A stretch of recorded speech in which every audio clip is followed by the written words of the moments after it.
We continue to track the new developments in the exchange of missiles between Israel and Iran. Tonight, there is growing discussion about whether the U.S. may eventually get more involved in the conflict. The White House says President Trump is still hoping for a negotiated end to the fighting and will decide whether to launch U.S. strikes on Iran within 2 weeks.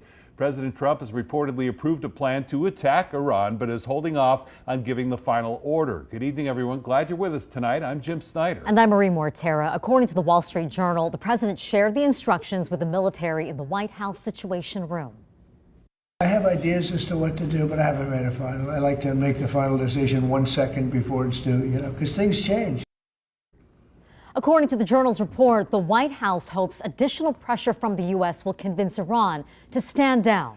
For now, escalation. Israel's defense minister ordering his military to intensify strikes on Iran after Iranian missiles hit a hospital in southern Israel. It's the latest barrage in more than a week of missile attacks from both sides. Israel struck first and says the goal is to prevent Tehran from getting a nuclear weapon. This brings us to our question of the day. Do you think the U.S. should bomb Iran? Let us know what you think. Just head over to news3lv.com/question or scan that QR code on your screen. And at this point, it is still early on in the voting process, but we do know that a lot of people are split on this decision on whether the U.S. should take some militarized role, more so than they've already let on.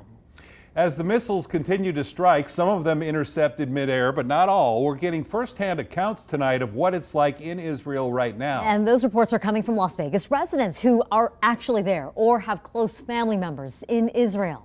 News 3's Steve Wolford joins us live here in studio. And Steve, these are some very emotional accounts of what's happening now. Yeah, and you can tell it's pretty intense right now. I spoke with a couple of people today, both born in Israel but now live here in Las Vegas.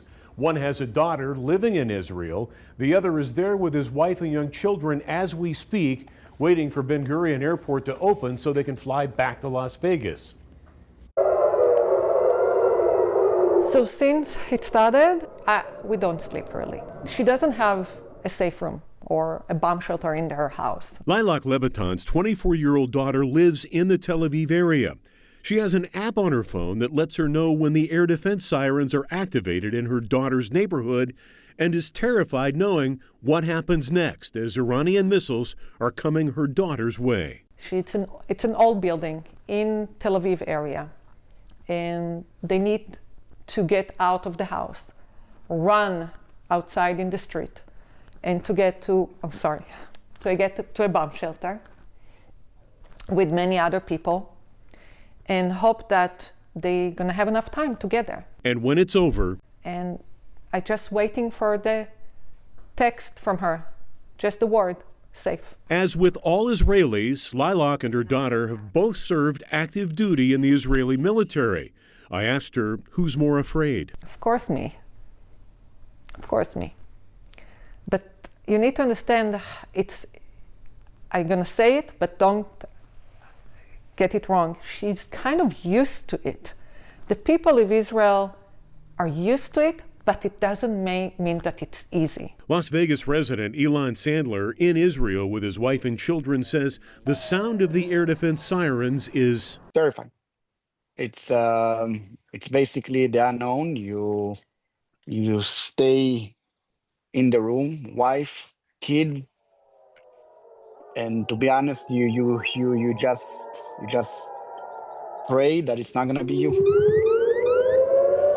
Well, you just heard Ilan talking about staying in the room, and Lilach saying her daughter had to run to a public bomb shelter because her daughter doesn't have a safe room in her building. They're talking about a safe room, which is basically an above-ground bomb shelter. Coming up on News 3 Live at 6, Ilan will give us a quick tour of the safe room in the home where he's staying, and you'll begin to understand why those safe rooms are common in homes all over Israel. Jim, Marie, back to you. I can't imagine what it's like living there now, the wail of those sirens going off pretty much constantly. Steve, thank you. We also have the point